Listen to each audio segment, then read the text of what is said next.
Du coup, l'autrice du livre, c'est Atika Trabelsi, qui se définit comme militante antiraciste, féministe et musulmane. Elle est cofondatrice de l'association LALAB, qui a été créée en décembre 2015. Et du coup, si jamais vous ne connaissez pas, je vous lis la présentation que fait LALAB sur son site. Nous, femmes musulmanes, devons sans cesse négocier notre place dans la société et notre humanité. Nos voix, nos expériences, nos réalités et nos luttes en tant que femmes musulmanes vivant en France ont trop souvent été invisibilisées et réduites au silence. Pourtant, nos revendications sont essentielles à notre survie. C'est pourquoi notre association LALAB est née en décembre 2015, fondée par les militantes et entrepreneurs sociales Sarah Zouak, Justine de Vilaine, Atika Trabelsi et Lisandra Olames. Et du coup, ce livre, c'est le résultat d'une longue introspection personnelle et spirituelle de la part d'Atika Trabelsi, et qui lui a permis de se réconcilier avec sa spiritualité. Et dans sa présentation, elle explique qu'elle a beaucoup douté de sa légitimité à écrire et à publier parce qu'elle n'a pas les diplômes et elle se sent pas validée comme sachante sur le sujet. Et en fait, c'est intéressant parce qu'elle parle d'à quel point elle a réalisé que qu'elle était programmée un peu à s'auto-saboter alors qu'elle était tout à fait capable de fournir un travail qui, vous allez le voir, est super intéressant. Et je vous lis juste la manière dont elle se présente et elle introduit son travail à la fin de sa présentation. En invitant les femmes musulmanes à réclamer plus de justice et d'équité au sein de leur propre communauté et en mettant le doigt sur les interprétations sexistes qui sont parfois faites des textes sacrés, j'ai conscience de l'ensemble des enjeux.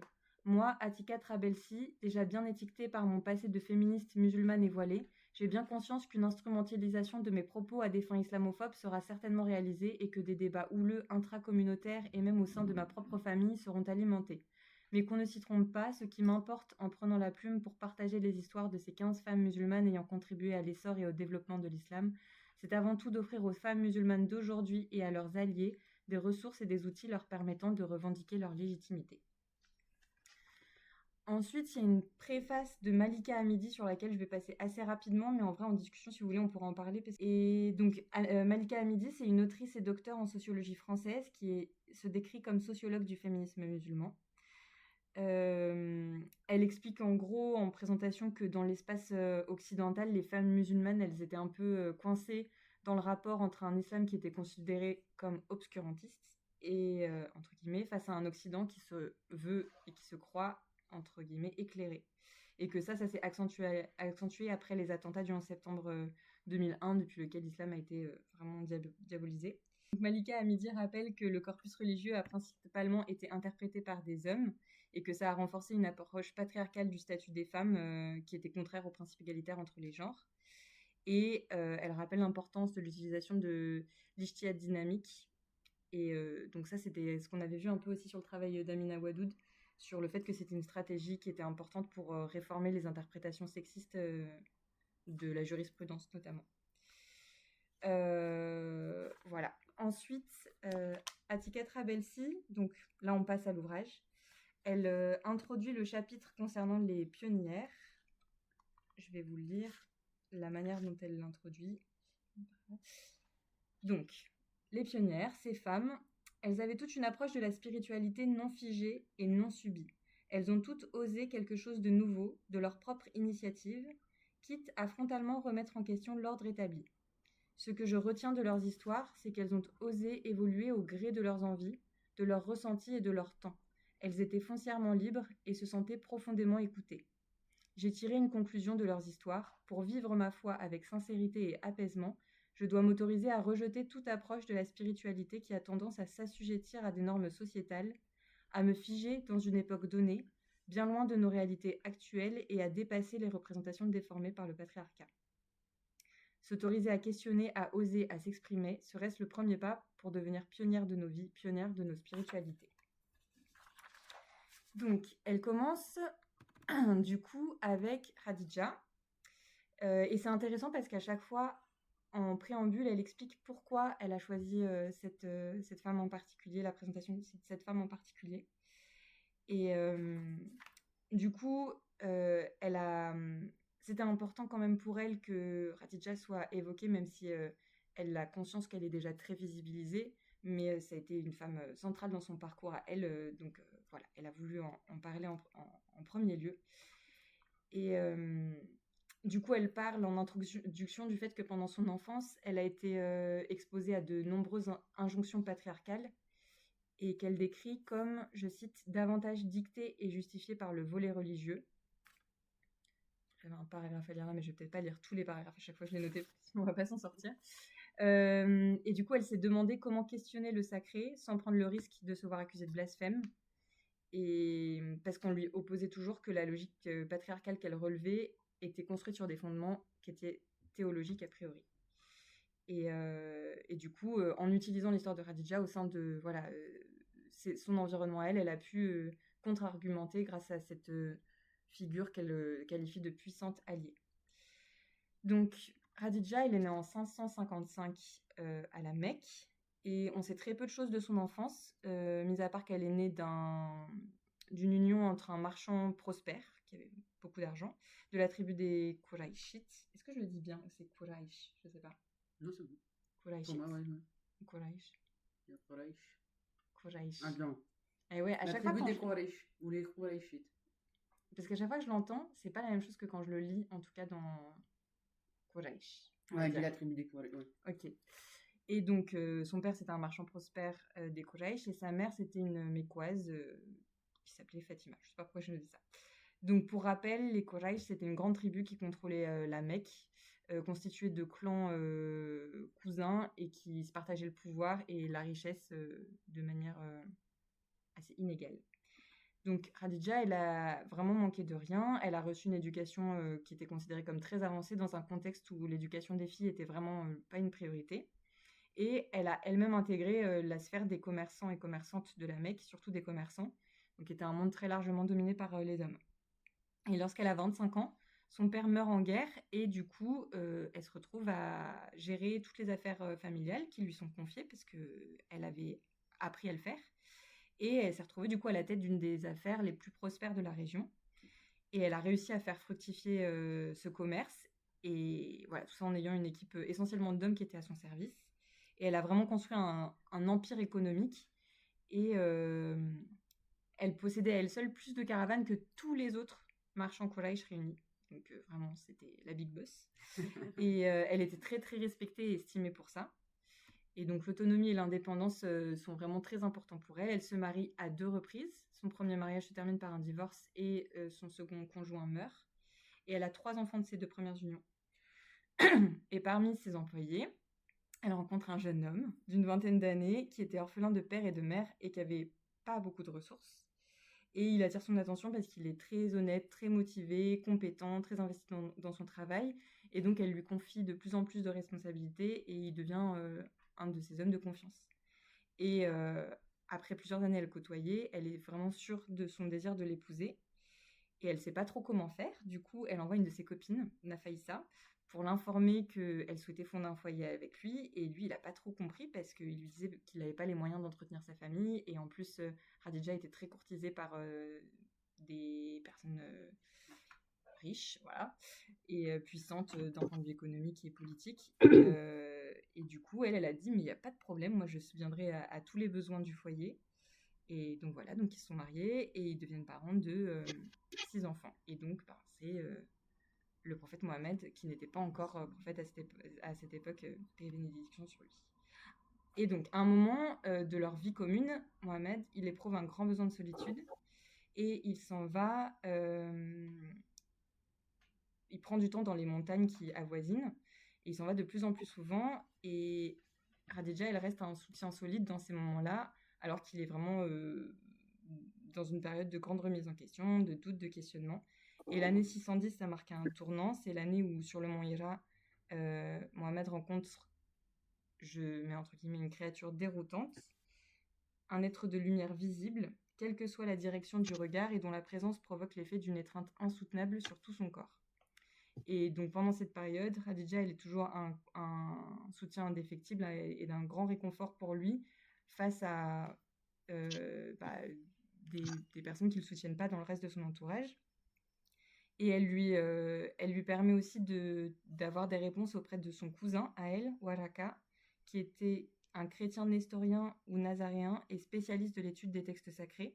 Et c'est ce cousin-là qui confirme que cette rencontre était de l'ordre du sacré et que et qui voit en cette rencontre une mission à caractère prophétique. Et alors que tout le monde le prend pour un illuminé, clairement, Khadija, c'est la première personne à croire en cette mission, et donc c'est la première croyante de l'islam. Et c'est important aussi de savoir qu'elle a utilisé sa fortune pour répandre la révélation, et que malgré la répression, à aucun moment son dévouement ne faiblit. Elle fait, avec son argent, libérer des esclaves musulmanes. Elle fournit sa communauté en denrées alimentaires pendant l'embargo qui interdit la vente de tout bien aux personnes musulmanes. Et du coup, elle aide vraiment de manière très concrète la première communauté musulmane à se construire et à réussir à rester quand même solide dans l'adversité, même d'un point de vue matériel. Et donc, du coup, l'histoire de Khadija, c'est une référence précieuse pour construire une rhétorique de remise en question des devoirs, des traditions et autres recommandations qu'on entend imposer aux femmes. Tout ce que je dis là, j'ai rien inventé. Hein. C'est vraiment un résumé du travail d'Atika Trabelsi. C'est pas du tout... voilà, c'est vraiment complètement repris de son travail. La deuxième femme qui est présentée, c'est Waraka. Donc, l'introduction que Atika Trabelsi fait de ce personnage dans sa vie, enfin le lien qu'elle fait dans sa vie et son parcours à elle, c'est que Atika Trabelsi, elle a toujours été confrontée à des représentants religieux masculins. Et c'était banal pour elle que les imams soient toujours des hommes, et c'était jamais quelque chose qui soit questionné. Et elle raconte aussi que elle a fait partie, comme l'ensemble des membres de son entourage, des personnes qui étaient offusquées par le fait que Amina Wadoud se revendique et se considère comme une imam.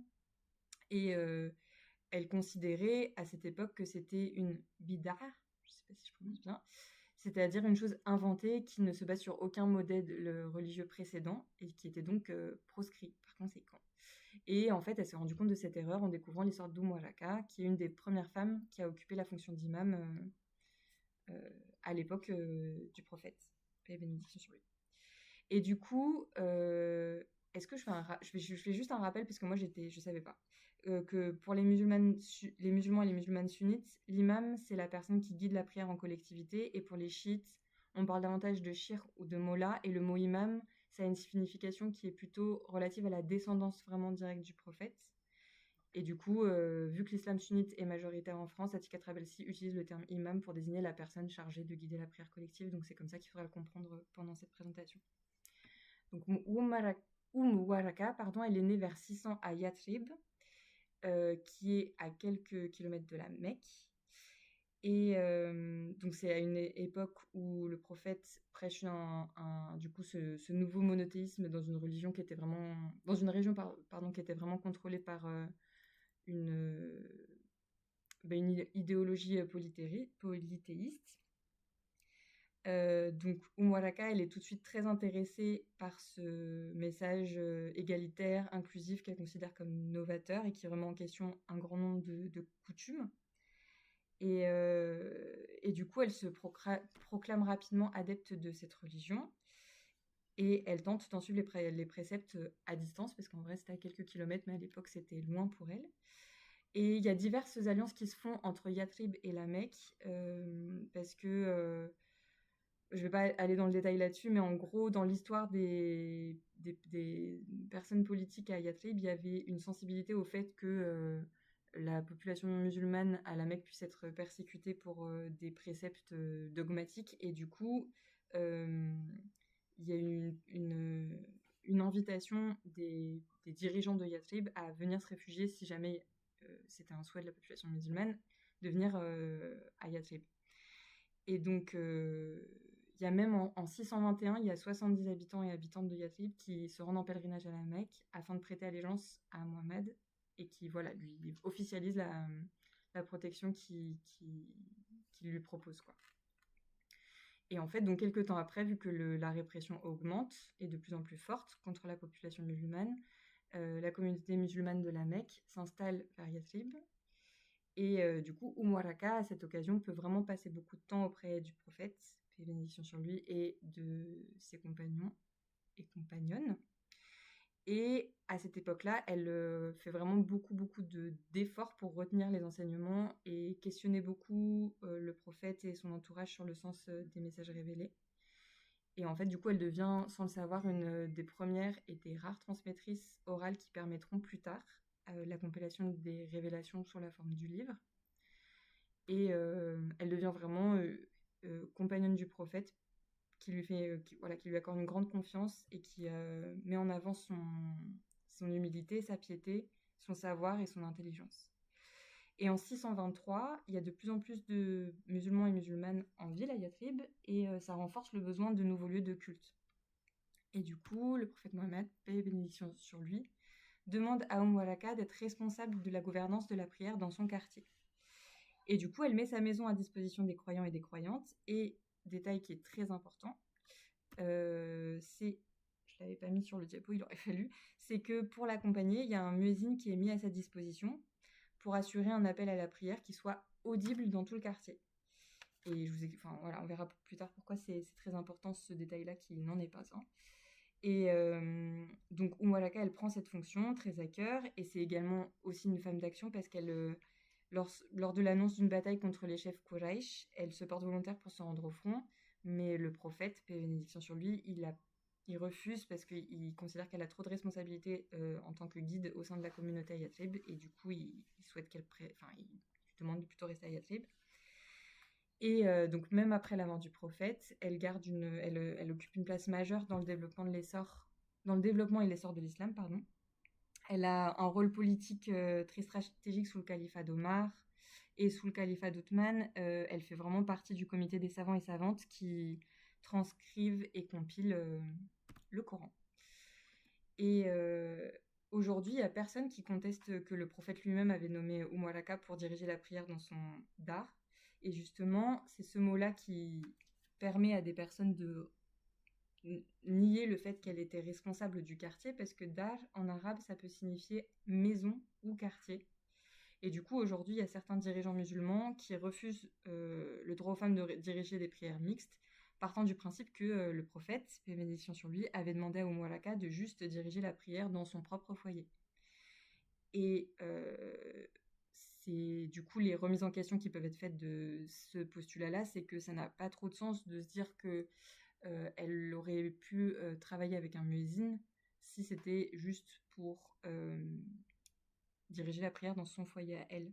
Ça n'avait pas de sens qu'il y ait cette nécessité-là, et cette nécessité est vraiment explicitée et citée dans les mêmes sources que les sources, enfin c'est les mêmes sources quoi, qui parlent du rôle d'Waraka et de la mise à disposition d'un muezzin pour l'accompagner dans sa mission.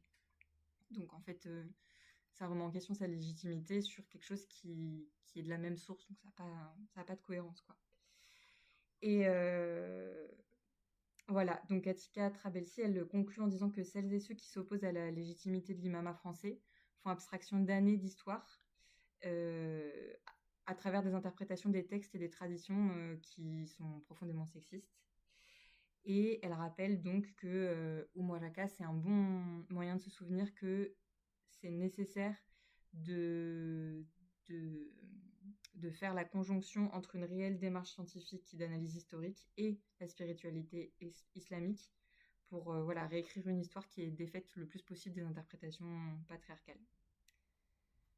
Et je cite, que le savoir soit une arme qui rende gloire aux principes d'équité, de justice et d'émancipation que l'islam a apporté.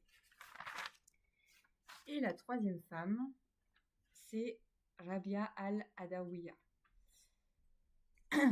Alors, pour contextualiser, dans sa vie, Atika Trabelsi, elle a connu une baisse de foi.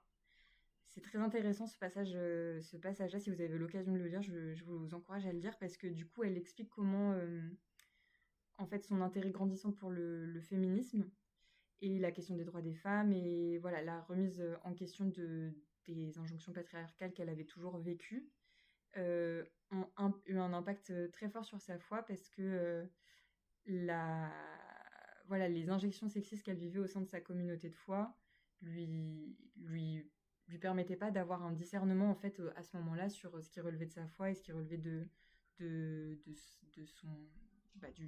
la société patriarcale et sexiste dans laquelle on évolue. Et c'est intéressant aussi parce qu'à un moment, elle dit que elle a décidé aussi de de plutôt se dire que il n'y avait pas de raison que sa prise de conscience féministe et tout ce qu'elle apprenait à ce sujet-là devait nuire à sa spiritualité, et qu'elle s'est dit que si son féminisme avait été à l'origine de sa baisse de foi, ça allait aussi être la source d'un renouveau spirituel pour elle. Et vraiment, c'est un passage intéressant à lire. Et du coup, elle parle de sa lecture de Féminisme islamique, un ouvrage de Zahra Ali, où il y a plusieurs autrices dans cet ouvrage. Et dans cet ouvrage, dans l'introduction, Zahra Ali invite les femmes à prendre part à la production d'un savoir nouveau à travers la réécriture de l'histoire des femmes musulmanes et la réhabilitation de leur place et rôle dans l'historiographie musulmane.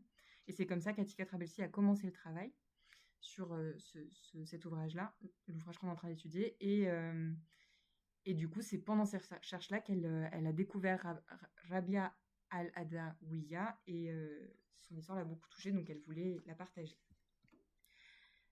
Donc, Rabia al-Adawiya est née vers 719, je vais dire Rabia maintenant, si ça vous va, dans la ville de Bassoré, qui est située dans l'Irak actuel. Elle est née dans une famille dévote et aux moyens très très très limités. Elle vit vraiment dans une extrême misère et elle a commencé à travailler très tôt. À l'âge de 10 ans, elle perd son père et donc sa famille se retrouve avec encore moins de revenus, et leur mère meurt quelques mois plus tard de maladie. Donc elle se retrouve 4 sœurs qui s'épaulent comme elles peuvent, mais pour un peu surmonter la misère, elles décident de se séparer, de se gérer chacune de leur côté. Et donc elles se retrouvent vraiment dans une extrême pauvreté, Rabia, très jeune, dans la misère, la faim, l'errance. Et à ce moment-là de sa vie, elle est enlevée et vendue en échange de vraiment, quelques dirhams sur la place d'un marché. Et à ce moment-là, différents rôles lui sont confiés, donc joueuse de flûte, danseuse, chanteuse, prostituée. Et malgré l'humiliation constante de sa vie, de ce qu'elle vit, Rabia trouve un répit en prière, et elle se met à prier des nuits entières, et elle se met à tellement prier qu'elle dort quasiment plus, et elle entre en communion à ce moment-là de sa vie. Et une nuit, alors qu'elle est en train de prier, son maître l'entend dans sa chambre en train de marmonner, je cite, et donc lui, il pense qu'elle est accompagnée, et il est très vexé qu'elle soit accompagnée par un homme, et donc il rentre pour chasser l'intrus, et en fait il la surprend du coup en train de prier. Il la voit vraiment les joues couvertes de larmes, prosternée en prière, et il dit, enfin en tout cas ce qui est dit dans le texte d'Atika Trabelsi, c'est qu'il est fasciné par la beauté de la scène, et que le lendemain il lui offre sa liberté, et il lui dit tu peux rester si tu veux, mais libre, mais bon, Rabia choisit de partir. Et elle fait vœu de chasteté à ce moment-là pour Dieu, et s'engage à abandonner tout plaisir terrestre. Et donc, une fois libre, elle passe vraiment son temps à prier. Elle passe ses nuits à prier, ses journées à méditer, et elle passe beaucoup de temps à jeûner. Elle se réfugie dans les mosquées, mais petit à petit est vraiment de plus en plus en quête de solitude, et donc elle se met à avoir une vie d'ascète dans le désert. Et c'est des commerçants et d'autres ascètes qui lui rendent visite et lui offrent de quoi s'alimenter. Et à un moment, du coup, après un long travail spirituel, elle se sent plus légitime et elle commence à prêcher. Et donc, il y a beaucoup de personnes qui se réunissent autour d'elle. Je vous donne des noms. Peut-être que ça va vous parler. Moi, tous ne me parlaient pas. Il y a Rabah al-Kaisi ou Kaishi. Rabah al-Kaisi. Soufiane at-Taouri. Shafiq al-Balki. Hassan al-Basri, une figure centrale du soufisme. Et du coup, sa relation avec Hassan al-Basri est vraiment très très très importante. Et dans les textes d'Hassan al-Basri, elle est citée comme un modèle d'égalité en matière de spiritualité. Et il aurait lui-même déclaré, après une nuit de conversation avec elle: lorsqu'à la fin nous terminâmes cette discussion, je reconnus que je n'étais qu'un indigent et elle une riche au cœur sincère. Et Rabia a ensuite écrit, ce qui fait d'elle une des premières à avoir théorisé la notion d'amour spirituel. Je vais vous lire une citation d'un de ses textes.